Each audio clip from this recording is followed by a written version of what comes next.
बालाजी दूध समूहाचे अध्यक्ष अमर बाबा आज आपल्या सोबत आहे. सर्वप्रथम बाबा मीडिया मावल्यामध्ये आपलं स्वागत आहे. नमस्कार. कोडोली जिल्हा परिषद मतदारसंघामधून आपण अपक्ष फॉर्म भरताय अशी चर्चा आहे, याबद्दल तुम्ही काय सांगाल? सगळ्यात महत्वाचं म्हणजे अपक्ष आपण भरतोय. मी स्वतः जनस्वराज्याचा कार्यकर्ता आहे. यानं अपक्ष हा प्रश्न आपण विचारला किंवा उमेदवार कोणते विचारले, अगदी थोडक्यात सांगायचं झालं तर आपण सर्वसामान्यांच्या आणि जनतेच्या किंवा आता युवक माता भगिनी सर्व आमच्या घटकाचे किंवा आमच्या संबंधित असणाऱ्या कार्यकर्त्यांच्या जनभावनेसाठी आपण आज जिल्हा परिषद अर्ज भरण्याचं किंवा जिल्हा परिषद निवडणूक लढवण्याचं ठरवले आहे.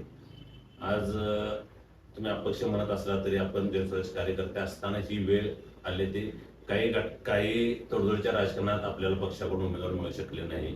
त्यास्तव आणि आमच्या सर्व युवकांच्या किंवा सर्व आम्हाला प्रेरणा देणाऱ्या सर्व माता भगिनी असतील, सर्व कोडोली विभागातले, कोडोली जिल्हा परिषद मतदारसंघातले जाकले, कोकले, केकले, बहिरवाडी, वारणा, कोडोली या सर्व परिसरातील तमाम आमच्या इच्छातंगांचे, तमाम युवकांच्या किंवा प्रेरणादायी किंवा वडीलधाऱ्या मंडळींच्या अपेक्षा आणि इच्छेसाठी मी आज जिल्हा परिषदची उमेदवारी उभे राहतोय किंवा उमेदवारी अर्ज भरतोय. अपेक्षितरित्या लोकांच्या समोर जातोय त्या अनुषंगानं आणि आपण हे माझं मत विचारात घेऊन इथवर ही गोष्ट लोकांसमोर माता याबद्दल मी आपल्या मीडिया पॉवरला देखील धन्यवाद.